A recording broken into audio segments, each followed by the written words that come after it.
And I looked at it initially, and I went, well, they're just one digit off.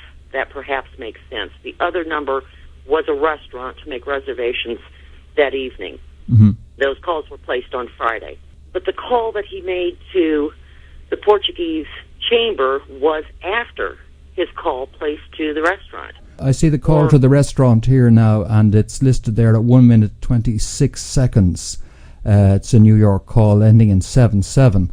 And then immediately afterwards, there's another one, 1 minute 9 seconds to the same number except different for one digit. It's 27, a New York number. Right.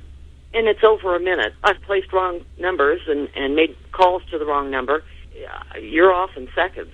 Okay, well, this is detailed in seconds. It's not like it was a call and we'll round that up to a minute. No, the timing on these calls are to the second. It's 1 minute 9 seconds of a wrong number telephone call.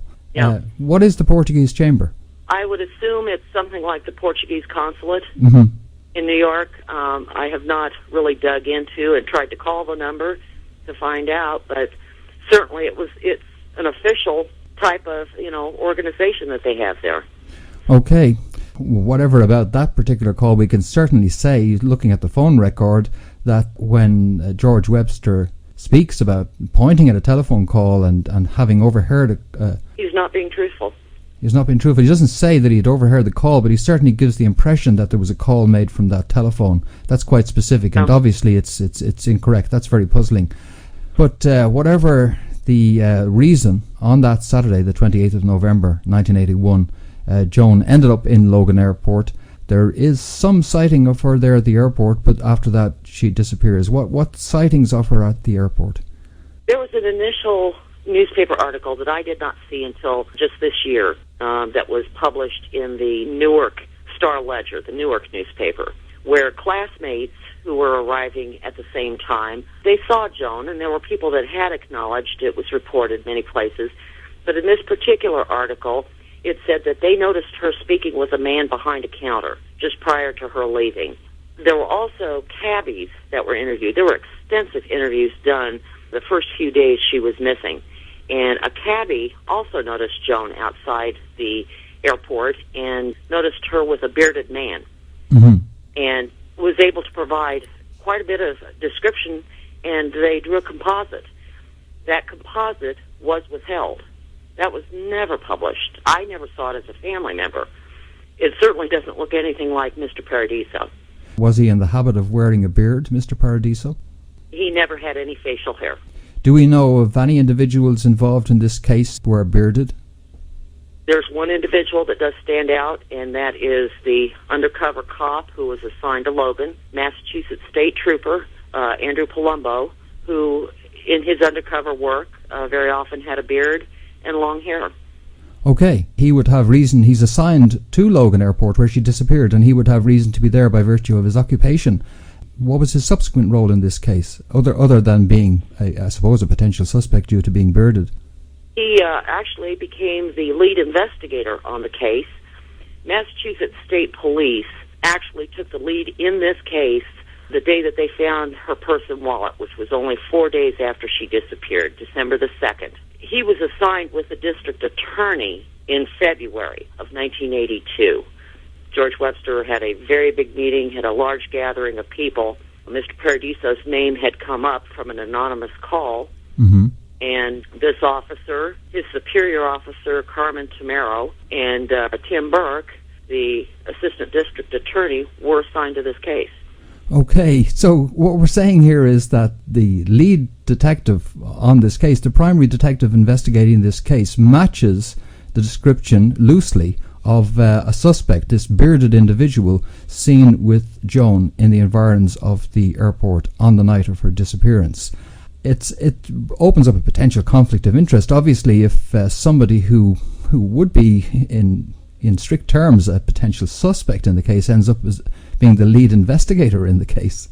It really complicates the issue, and is one reason that I look very closely. That's where I'm looking, because this case was thrown off from a genuine and legitimate investigation every step of the way. They had information that refuted what they were promoting. This case conference which George Webster attended, and presumably would have been happy with the assignments which arose out of that. That is Trooper Palumbo, Sergeant Tomorrow, and former Suffolk County District Attorney Tim Burke. Presumably he would have been happy with that assignment. He worked very closely with those people for years. Did he? Yeah.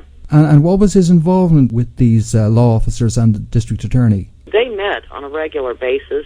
George and Eleanor went to Massachusetts on a frequent basis, and certainly that was understandable to me. I didn't question that.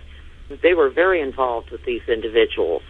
George Webster actually met with two of the informants who came forward with information and claims that Paradiso was responsible for Joan's murder, but there was no trial there. There never was an indictment, and yet George was speaking to them, and they're testifying on behalf of the other murder case that they tried to tie into this. Is there any connection between George Webster and these law enforcement officers and District Attorney Tim Burke prior to the disappearance of Joan? No, not to my knowledge. Okay, but subsequent to that disappearance, you're saying that he enjoyed an intimate relationship with these investigating officers and District Attorney, was privy to details on the case at a deep level. Absolutely. Once again, that's slightly disconcerting from the point of view of an unbiased investigation, that until you have a definitive suspect, family members would remain suspects in essence, and you want to be very careful about allowing yourself to develop a very strong relationship with somebody who is a potential suspect in the case, which George Webster would have been.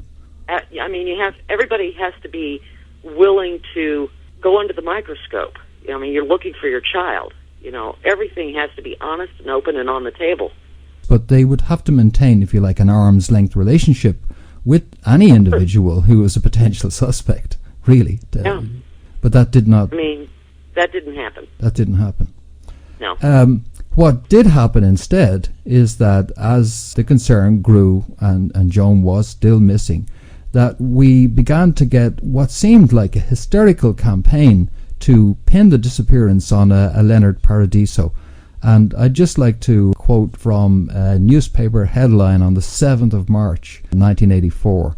And the headline goes like this, and I think this is self-explanatory. What starts to happen in the media, not provable in courts of law now, folks, but in the media, this campaign starts up. The headline goes, "My lover boasted of murders at sea. Ex-girlfriend tells of Joan Webster suspects kills. A Walpole prison inmate boasted of being a hitman who littered the ocean with the bodies of his victims," his ex-girlfriend told a stunned courtroom yesterday. She was talking about Leonard Paradiso. It says that 2 weeks after Joan Webster's disappearance from a terminal at Logan Airport, her wallet and pocketbook were found about 300 feet from where the body of a Marie Iannuzzi had lain. And that's the substantive element that is attempting to tie in Leonard Paradiso, because of course Paradiso was accused of the murder of Marie Iannuzzi, and the wallet and handbag of Joan's found 300 feet away would seem to indicate a possible link. Would you have some comment on that lurid picture being painted of Leonard Paradiso as a multiple serial killer whose MO was to kill women, take their bodies out to sea and dump them? It's taken a lot of time to really digest that. It was a shock to read something like that when we got it, and it certainly did paint the image. I was hearing these things and learning these things from my family. Mm-hmm. Over time, as I've come to know, this particular witness was located by the FBI. She was pressured by the FBI to give testimony.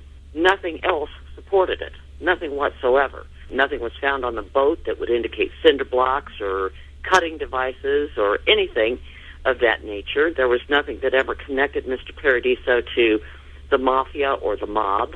And frankly, all these other crimes they're trying to attach to him, for a professional hitman, he bungled every single one of them.